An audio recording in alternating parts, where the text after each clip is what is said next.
All right, so one thing is, right now you're working with your mother. Or you are you still working with your mother? Yeah, I'm doing the Glass Menagerie in Toronto at the Royal Alex, which is a theater that I've wanted to work in since I was a kid. It's one of the most beautiful theaters in the world, and we're doing, I don't know if I said it, we're doing a production of the Glass Menagerie, which is a really interesting play for a mother and a son to do, and we've had a great time. So it's enjoyable to be working with her. It's been fantastic, and you know, with our schedules the way they are, her working a lot, this was one of the few ways that we could actually spend 3.5, 4 months together, and so it's been fantastic.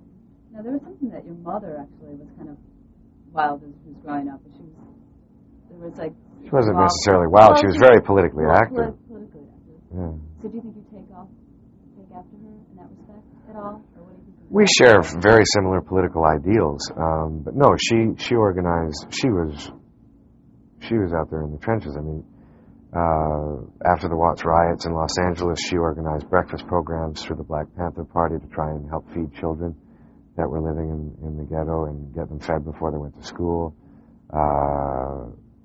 Started helping rebuild schools. I mean, she did a lot of very, very important and very good work in the late 60s, early 70s. Very wonderful. What about, would you ever want to direct your father? Is that something that you hope to do? I don't know about directing. I certainly want to work with him as an actor. We've been talking about that for 10 years. Unlike a play, you know, we're only really going to do one film together. You know, I think that if you do a few, then they kind of become like a serial, and it trivializes that. And so it's been very difficult for us to find the one thing that we say, okay, this is perfect, this is the one, let's go make this, you know. But we will. I mean, we will. Someday we'll find it. We were in a film together, but never in the same scene. Never in the same scene, no. Also, there's something else that I wanted to ask you. Your name. I never knew this about you. You actually have like 7 names. Yeah. I think my father had a lot of debts. I think he walked around telling people he was going to, I can't pay you now, but I'll name my first son after you. So, my name is Kiefer William Frederick Dempsey George Rufus Sutherland. And it's only on one piece of identification. Well, it's on 2 pieces of identification, my birth certificate and my green card. I thought maybe they just had a difficult time like making up the names. So they No. decided like we'll go for first, second, third, fourth. No. What about marriage? How has that changed you, do you think, this time? Well, I mean, it's not so much marriage has changed me. I'm really, really in love with my wife, and that's changed me. I mean,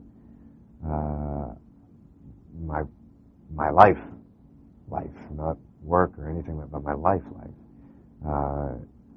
is in the happiest place I've ever been, and that I can ever remember, and that's largely due to my wife Kelly, and it's I don't even know how to describe it, but it's changed me. I would think in almost every possible way, in the sense I look at things differently. You know, I plan things differently. I plan for 2 instead of 1. You know, or you know, she has 2 sons and I have a daughter, so 5. But it's just been it's the best thing that's happened. So how does that work out? The whole step family, like the extended family, is that? Well, you know, she had her 2 sons and I had my daughter, and we kind of put them in the yard together and held our breath, and then I think Sarah picked up a toy and they all started playing together, and it was like, oh, thank God, they're going to get along. And you know, there's nothing you just kind of have to sit and watch it happen and see where it goes, and so far everything's been going really well.